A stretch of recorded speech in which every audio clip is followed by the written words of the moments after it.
Something has changed within me, but some things are not the same. And don't worry, I'm not going to sing anymore. But in Elphelba's case, a lot of things in her life are different, considering she has actual magical powers, a penchant for black clothing, and incredibly green skin. Now, considering the media that's been covered on this here YouTube channel previously, it might come as a bit of a surprise to learn that I'm actually quite the big fan of musicals. And whilst Wicked is definitely not my favourite, that honour going to another Idina Menzel classic, and the second half of the recent cinematic adaptation coming out over a month ago by the time I published this video, I thought it might be worthwhile to have a look at some of the science of green skin, both in the land of Oz and here on planet Earth.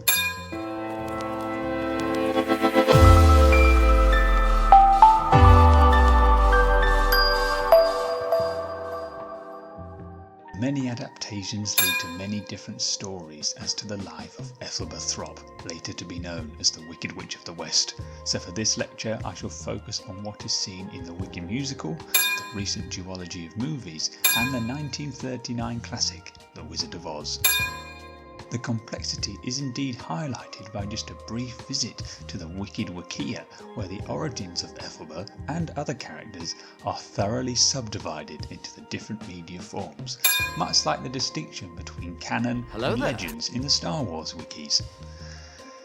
Thus there will be some spoilers for the Wicked musical, and therefore Wicked, and Wicked for Good too. Now, unbeknownst to her father, the governor of Munchkinland, Elphelba is the child of adultery between her mother and a man we later know to be the Wizard of Oz himself. During the flashbacks given during the No One Mourns the Wicked performance, we see her mother, Melina, was given a green elixir to drink.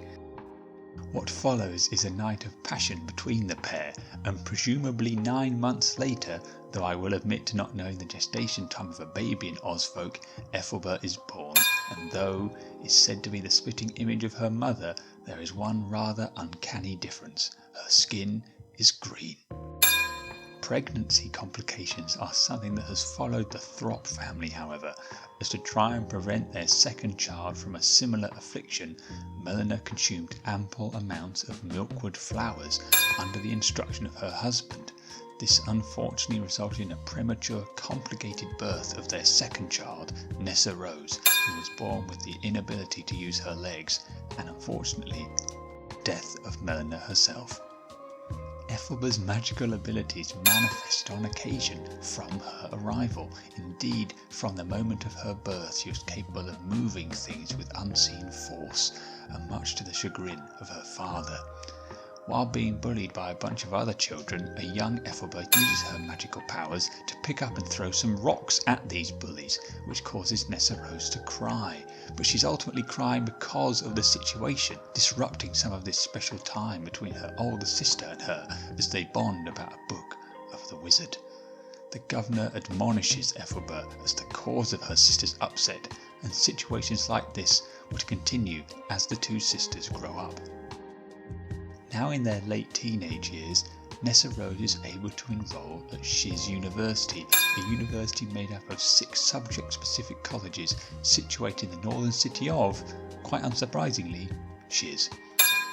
Being the age that she is, Nessa Rose wants some more independence, but her father is less than willing, and thus forces Elphelba to stay behind and act as a sort of caretaker for her younger sister.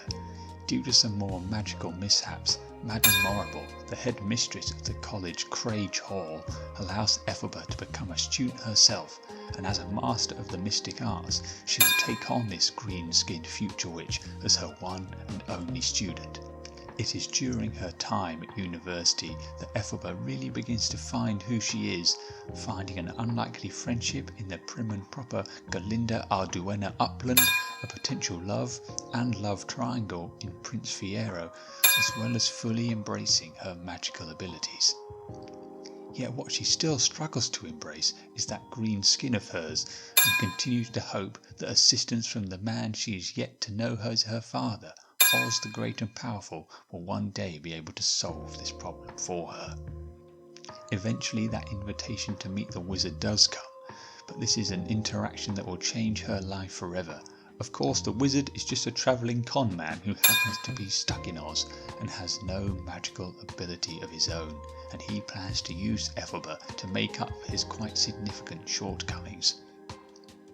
But she will not stand for this, being a believer in the truth and someone who wants to take a stand for the little guy, as I've not mentioned the animal folk of Oz have been taking a lot of the blame for the bad things happening in Oz and have been losing their ability to speak.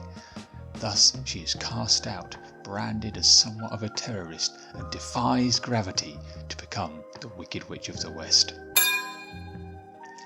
Elphelba continues to fight for Oz in her own way, whilst maintaining a secret friendship with Galinda and finally admitting her love for the handsome Prince Fiyero.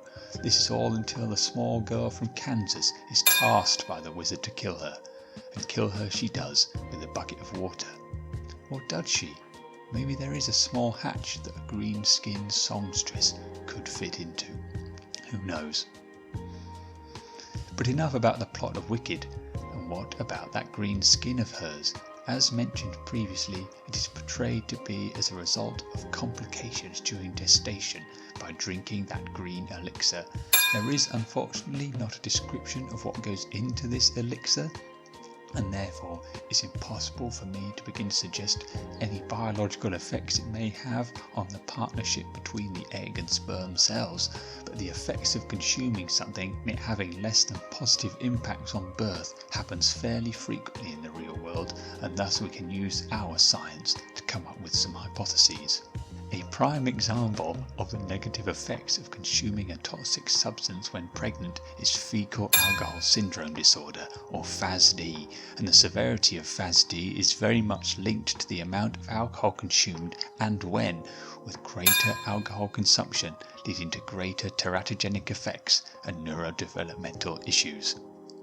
That being said, the exact mechanisms are yet to be fully understood, and research into this is hard to conduct, as no ethical board is going to sign off on a study which involves getting a bunch of expectant mothers to drink a load of alcohol and see what happens to their children.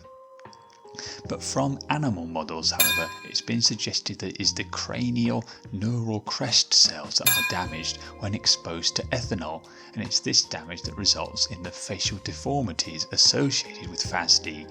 But these damaged cells may not necessarily be responsible for the developmental defects observed in the children diagnosed with this condition. And sadly, it is remarkably common, affecting 24 to 48 of 1,000 births. Yet FASD is not responsible for any changes in pigmentation to the skin. There is cyanosis, the blue colour of the skin that's caused by defects in circulation, and thus the blue deoxygenated blood becomes more visible, but this is often temporary or fixable, and is also blue, and therefore doesn't suggest a possible explanation for what this green elixir may have done. But there are a plethora of potential causes for green discoloration of the skin, though I shall admit now that none quite induce the emerald beauty of Elphelba Tropp. If you've ever worn cheap jewellery, then you may have ended up with a temporary green staining of your skin where the jewellery in question was located. This is as a result of the acids in the sweat leaching out copper from the jewellery, which then reacts with bicarbonate and chloride ions also present. These water-soluble copper salts can then be taken up and leave the area with a greenish hue. Thus it may be possible for the green elixir to contain a high concentration of copper ions or copper salts, though this would leave the drink with a quite unpleasant metallic taste, as anyone who's ever licked a copper penny should know. Certainly not a flavour one might want when planning on being adulterous. Yet, like with yellow pigmentation of the skin, the most likely culprit for where the green elixir has imparted an effect on the wicked witch in question is the organ responsible for the vast majority of detoxification in our bodies, the liver. Before we take a look at why liver dysfunction might cause a green hue to the skin, we need to take a very quick dive into biochemistry and the breakdown of hemoglobin. When a red blood cell comes to the end of its natural life, it needs to be recycled and excreted, and part of this is the oxygen-carrying hemoglobin. The quaternary structure of the protein, the globin, is broken apart and recycled into constituent amino acids, leaving just that heme component. The enzyme heme oxygenase removes the iron and adds some oxygen, and we end up with biliverdin, but this is then reduced to bilirubin. Now you might have heard of bilirubin. This is the yellow pigment responsible for jaundice, a yellow hue to the skin that is caused by defects downstream of these two reactions.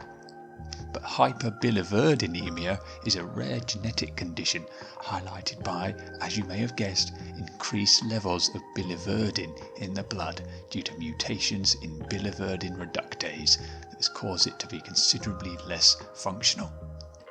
Having high levels of this pigment isn't great for you and is linked to premature liver failure and cholestasis, that's blockage of the bile ducts, the latter of which then feeds into the former, but it is perfectly possible to live with this condition.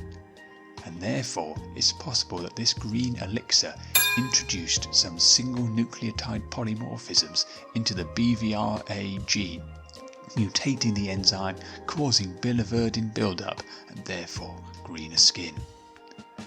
So Elphelba could be setting wrongs right in Oz with some quite significant liver issues, and I think this makes her even more impressive. Thank you for listening.